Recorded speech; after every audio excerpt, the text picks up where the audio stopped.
Welcome everybody. Lots of you actually probably know me. I recognize probably about 24 of my former students in the audience here. Yay, so welcome. I purposely chose a very blank slide for today because I want to kind of, stop the cluttering of marketing. And I thought it was very appropriate that Harley was in front of me because he talked about the lying that occurs in marketing, the noise that goes out there with marketing. And I want to talk about how I came to be in marketing because my background is not communications, it's not design. But I came into marketing because I recognized the good that can occur in marketing. So when people are talking today, I want you to recognize things that Harley said about the hacks and what Zach talked about with creating an experience above and beyond the brand. Those can be used for the good, whether it's with nonprofits, social enterprises, and marketing. And just when I talk about how marketing is not for the good, I just want to highlight a couple of examples. This is just my office. This is just me, and I was actually compiling all the laptops I have. I've been at the university for 8 years, and I realized I have to have 4 laptops. Plus I have 2 computer screens, and I have an iPad. And I just wondered, why have I had 4 laptops? Why did I need 4 laptops? Why has I progressed to this point of 4 laptops? But it's also part of our nature that it's actually called planned obsolescence or even perceived obsolescence. The idea that products are only supposed to last for a short period of time before we're very comfortable with throwing them away, right? The stat is 6 months. We're happy if something lasts us 6 months, and we're happy with then just to throw it away, it's garbage, it's no longer useful anymore. And so that happens with technology all the time. Our technology becomes obsolete. I have this new touchscreen computer, which is absolutely phenomenal, but of course with these new computers, these laptops, it has no disk drive or CD-ROM. And to install my printer at home, it takes a CD, a disk. And so then I'm like, oh, I can't use my printer at home. Well, what do? I guess I just throw it away and buy a new one. That's what we do, right? That's part of our consuming nature. I like stuff and you like stuff, so we like to buy stuff. Okay? This is bottled water. This is something that's been around for a long period of time. Lots of, ethical concerns maybe that the Saudi is very open about, that their water comes from tap water. The Coca-Cola bottlery in Calgary, most of our water is, that we see in the Saudi water bottles, is Calgary tap water. It's just purified. And so you have to say, okay, why do we buy bottled water? And again, it's marketing. It's a message that we get, it's consumer behavior. It's interesting that we do this. This one is good because at least all the Tim Hortons cups are in the garbage. They're not strewn across the ground. But again, you have to think about what came about that we as consumers just said, I'll drink this and then I'll just toss it away. Why does that occur? Why do we do that? Why does that become human nature that that's what we do? And really, you might say, well, maybe that's because of marketing, right? We are part of society that's about consume. GDP, how we measure our success and economic growth, is based upon producing more and more and more. To produce more, that means we are consuming more and more. I show my students in class this commercial. I'll get Jason just to click on this. This isn't a legitimate commercial. This is from 2009 for Burger King.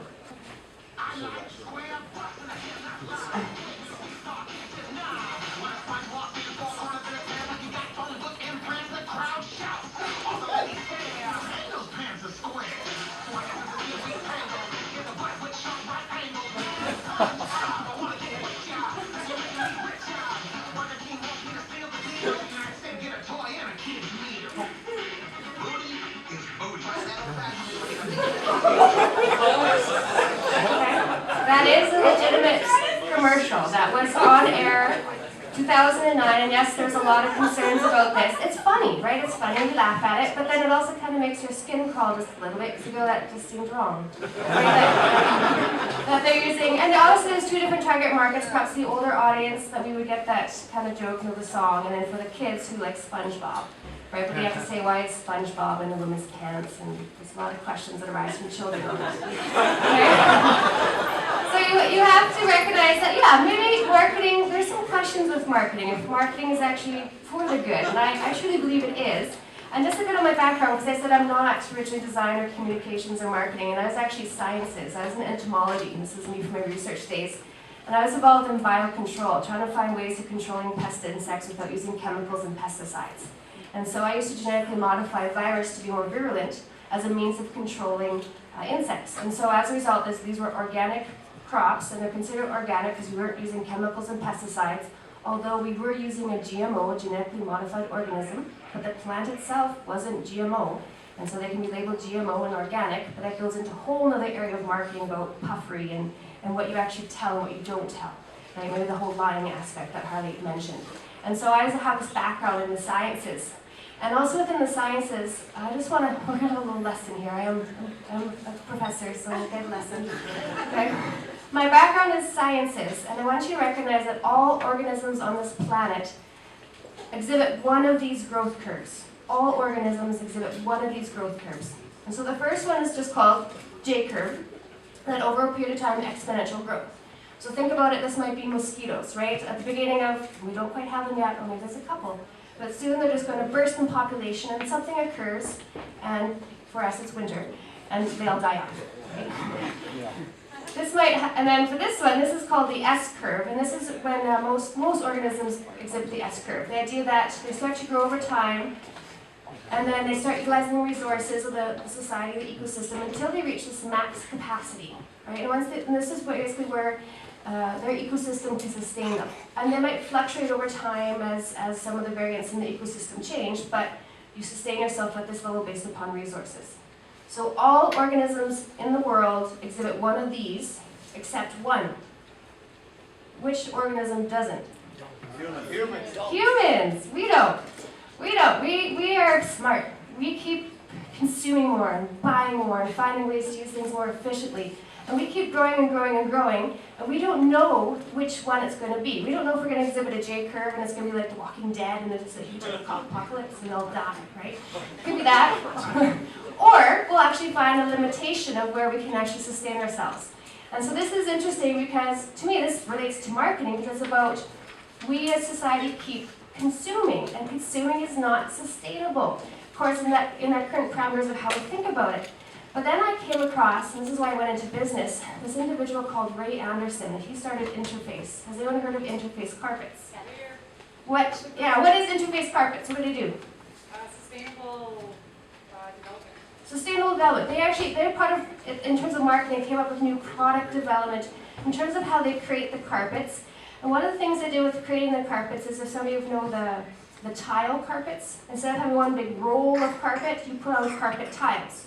And it's innovative and it actually creates values for customers because instead of having to replace the whole carpet tile, you just replace the tiles that were worn down. So that's some innovation for consumers. At the same time, he recognized that it was very petroleum intensive to make carpets, and so he actually went to more plant-based materials versus petroleum-based.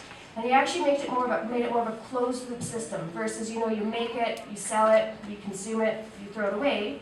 Instead of throwing away, they recycled it back into their system. So it's closed loop, so they keep utilizing their outputs become their inputs. I just have a minute video I want to show that Jason will bring up.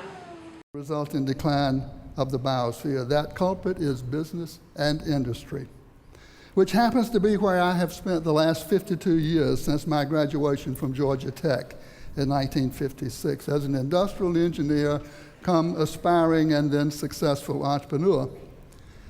After founding my company Interface from scratch in 1973, 36 years ago, to produce carpet tiles in America for the business and institution markets, and shepherding it through startup and survival to prosperity and global dominance in its field, I read Paul Hawkins' book, The Ecology of Commerce, the summer of 1994. In his book, Paul charges business and industry as one, the major culprit in causing the decline of the biosphere, and two, the only institution that is large enough and pervasive enough and powerful enough to really lead humankind out of this mess. And Jason, we can just stop and by there. the way, So we'll just leave it there because he just recognized that probably industry has to be the change. And so he came out with new product development. And just some of the stats, I think they've reduced their net carbon emissions by 82%. Their sales have increased and their profits have doubled since they take on this new approach of creating customer value through new product development. And to me, that's marketing for the good. And so being involved in biocontrol, biofuels, I said I want to go into business and be part of that change and recognize that marketing can be for the good. If you can get people to consume with marketing, why not consume for the good? Or even other areas to consume for the good. So to talk about. One might be social entrepreneurship. This is huge right now. This is all about companies that are going out and they have some sort of social value that are trying to perpetrate or put forth. I just have two local companies, Nietzsche Gear and Prairie Proud, two former students who took some classes to the Edwards School of Business. I'll do a little promo there. And they both have a value or a social good that they're trying to put forth. With Nietzsche Gear, it's towards youth in sports, maybe more Aboriginal youth in sports, and Prairie Proud is with Cole Thorpe. He had a heart condition as a child, and so he really promotes the health care system within and giving money towards that. And so both of these individuals have been very good in utilizing not traditional media, but more social media, and we're talking about the Facebook and the Google and the optimization to get the word out there and to create value, not just profitability, but value for the goods and the social goods that they're trying to put forth. Another one here is not or non-profits. And non-profits, it's hard for them to use typical marketing measures because a lot of us, when we give our money to a non or not-for-profit, we want our money to go towards the good. But of course, the whole statement, you have to spend money to make money. And so for these organizations, they need to hire good people. They have to money has to go towards administration so they can raise money to do good. But of course, when we find out our money, maybe 90 cents on the dollar is going towards a min, we get upset. Right, but these organizations, and I'm happy to see a lot more of them. I know, like the Hospital Foundation just is launching a new campaign with creating a brand awareness and brand campaign for themselves about getting out and utilizing marketing tools for themselves. This here is an example from Sweden, because the one problem that we have with any sort of nonprofit is we are a society that loves instant gratification. We want response now, we want to feel good now, we want the good now. But unfortunately, when you give money to a nonprofit organization, if you're giving money for research, curing cancer, you haven't got your return yet, right? So it's hard for people because they're not getting the instant gratification. So organizations like the blood donor donations in Sweden, you actually get a text when your blood is being utilized. So you actually get a text saying you have saved a life today. So talk about creating that experience that we talked about with Zach, create that emotional connection, that you actually create this feeling of buy-in and loyalty, right? That 20% of customers that create 80% of the value, that same adage is the same for nonprofits, and they have to recognize they can utilize these marketing tools as well. So it's great when more organizations start to see that what we utilize for consumption can also be utilized for good. And then the have is demarketing, and this is actually not consuming, getting people to consume less. Some of these are more government-based ads, and they're not very sexy. Don't waste water, okay? But they can start using some of the tools of marketing, such as just the message execution. This next slide, when I bring up, this is not a campaign, but just to start using humor, right, within it to actually create some change within us as consumers.